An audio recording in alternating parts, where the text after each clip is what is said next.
और आपको सीधा लिए चलते हैं गुजरात के अहमदाबाद, जहां कांग्रेस के अधिवेशन के दूसरे दिन सचिन पायलट संबोधित कर रहे हैं। या भाजपा मुक्त देश बनाना चाहते हैं, लेकिन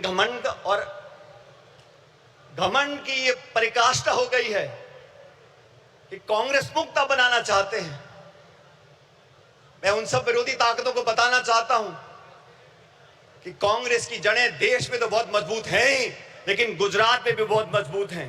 और 400 पार का नारा देने वालों को पिछले लोकसभा चुनाव में जनता ने आईना दिखा दिया और बैसाखियों पर लाके खड़ा कर दिया सरकार चलाने के लिए। प्रजातंत्र की पहरी है और संविधान की रक्षक है कांग्रेस पार्टी।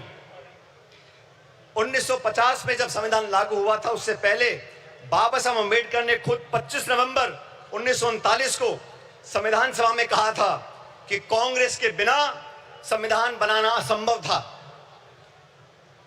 पिछले 75 सालों में कई सरकारें देश में आई, कांग्रेस की और गैर कांग्रेस की, लेकिन हर सरकार ने मूलतः संवैधानिक संस्थाओं को पोषित करने का काम किया, संवैधानिक संस्थाओं को संरक्षण देने का काम किया। लेकिन दुर्भाग्य से पिछले 10 साल से जो सरकार दिल्ली में बैठी है, उन्होंने जानबूझकर नीतिगत तरीके से सभी संवैधानिक संस्थाओं को जानबूझकर खोखला करने का काम किया है, उनकी पारदर्शिता को समाप्त करने का काम किया है। और ये आज की बात नहीं है। फरवरी 2000 में भाजपा की सरकार ने संविधान की समीक्षा के लिए एक आयोग बनाया और साजिशपूर्ण तरीके से खिलवाड़ करने की कोशिश करी, लेकिन राष्ट्रव्यापी विरोध किया कांग्रेस ने, पूरे देश के लोगों ने उनको अपने हाथ पीछे खींचने पड़े। और 2024 के लोकसभा चुनाव से पहले भाजपा नेताओं ने खूब कहा 400 पार करा दो, और भाजपा के सांसदीय उम्मीदवारों ने कई बार नारा देकर अपनी दुर्भावनाओं को प्रकट किया कि कैसे वे संविधान के खिलवाड़ करना चाहते हैं। साथियों, भाषण देना अलग बात है, लेकिन सरकार के कामकाज को आप देखिए। 6 वर्ष पहले भाजपा सरकार ने सदन में कहा था कि जम्मू कश्मीर को पूर्ण दर्जा देंगे। सुप्रीम कोर्ट की कॉन्स्टिट्यूशन बेंच ने आदेशित किया कि आप जम्मू कश्मीर को पूरा दर्जा दो राज्य का, आज तक नहीं दिया। मणिपुर में क्या घट रहा हम देख रहे हैं। गृह युद्ध के हालात बने हुए हैं, बलात्कार हो रहा है, लूटपाट हो रही है, महामारी बची है, लेकिन ना तो प्रधानमंत्री जी को वहां जाने का समय है, ना उनकी इच्छा है। वो लोग जो संविधान की बात करते हैं और अपनी कार्यप्रणाली से संवैधानिक संस्थाओं का दुरुपयोग कर अपने राजनीतिक प्रतिद्वंदियों को आरोपी बनाने का काम करते हैं, उनका पर्दाफाश करने का समय आ गया है। कांग्रेस पार्टी ने, राहुल गांधी जी ने, खड़गे साहब ने लोकसभा चुनाव से पहले इंडिया अलायंस का गठबंधन किया। देश के सामने जो चुनौतियां थी उसका सामना करने के लिए समान दृष्टिकोण रखने वाले दलों को साथ लेकर आए थे, और भविष्य में भी भाजपा सरकार को चुनौती देने के लिए संसद के अंदर और संसद के बाहर समय पड़ने पर तमाम हमारे इंडिया अलायंस के गठबंधन के साथियों के साथ हम चर्चा कर आगे बढ़ने का काम करेंगे। मैं धन्यवाद देना चाहता हूं राहुल गांधी जी का। सामाजिक न्याय के लड़ाई लड़ने का अगर रास्ता किसी ने दिखाया है तो राहुल जी ने दिखाया है। 1951 में जब सुप्रीम कोर्ट ने देश में आरक्षण को खत्म कर दिया था, तो पंडित नेहरू जी की कांग्रेस सरकार थी जब वे अध्यादेश लेकर आए और संविधान में हमेशा के लिए आरक्षण का रास्ता परस्त कर दिया था। वो राजीव जी ने, इंदिरा जी ने उस रास्ते को अपनाया, और मुझे खुशी है कि आज खड़गे साहब और राहुल जी ने ये बीड़ा उठाया है कि सामाजिक न्याय दिलाने की जिम्मेदारी अपने कंधों पर ली है। देश में बैकलॉग है, SC, ST, OBC महिलाओं पर जो अत्याचार और हो रहे हैं, लगातार 13% की वृद्धि उसके अंदर हो रही है।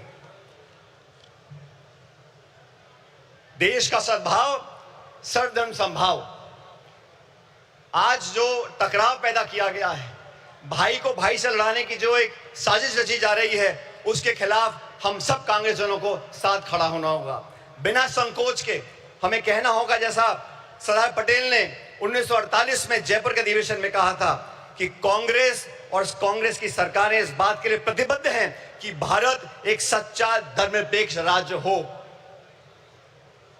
हमारी अलग अलग पृष्ठभूमियां हैं, संस्कृति है, वेशभूषा है, खाना पीना है, भाषाएं हैं, लेकिन जो लोग उत्तर दक्षिण के राग में धर्म, जाति, गोत्र के नाम पर लोगों को बांटना चाहते हैं, उन लोगों से हमको सावधान रहना पड़ेगा। भारतीय राष्ट्रीय कांग्रेस प्रतिबद्ध है कि धार्मिक, भाषाई, जातिगत व क्षेत्रीय बंटवारे की सियासत को हम आखिरी दम तक लड़ते रहेंगे। देश को ना बंटने देंगे, ना बांटने वाली ताकतों को बढ़ने देंगे। हमारा वही नारा है, नफरत छोड़ो और भारत जोड़ो, जो नारा राहुल जी की यात्रा में हम सब लोगों ने बड़ी गुरजोर से कहा था। महिला अधिकार की बातें करते हैं, आदि आबादी और पूरा हक, ये कांग्रेस का संकल्प है। एनी बेसेंट से लेके सरोजिनी नायडू जी, नेली सेन गुप्ता जी, इंदिरा गांधी जी, सोनिया गांधी जी ने हमेशा महिलाओं के अधिकारों को पहली पंक्ति में लाने का काम किया है। पिछले एक दशक में महिला अत्याचार, शोषण, प्रताड़ना, अपराध इतने बढ़ गए हैं कि भारत मां की आत्मा पूर्णतः छलनी हो गई है। केंद्र की भाजपा सरकार के आदेश पर महिला पहलवान बेटियों को दिल्ली की सड़कों पर जो घसीटा गया, या मणिपुर में मां बहनों को सार्वजनिक तौर से निर्वस्त्र कर घुमाया गया, हाथरस से लेकर उन्नाव तक भारत मां के सीने पर ऐसे हजारों घाव हैं। आए दिन देश की बेटियों के बारे में भाजपा के मुख्यमंत्री, केंद्रीय मंत्री और उनसे संबंधित संस्थाएं जिस प्रकार उनके पहनावे, आचरण, चरित्र, बाहर जाने के समय उनकी स्वतंत्रता, खान पीन व निर्णय लेने की क्षमता को लेकर लगातार आपत्ति उठाते रहते हैं, उसका हमको विरोध करना पड़ेगा।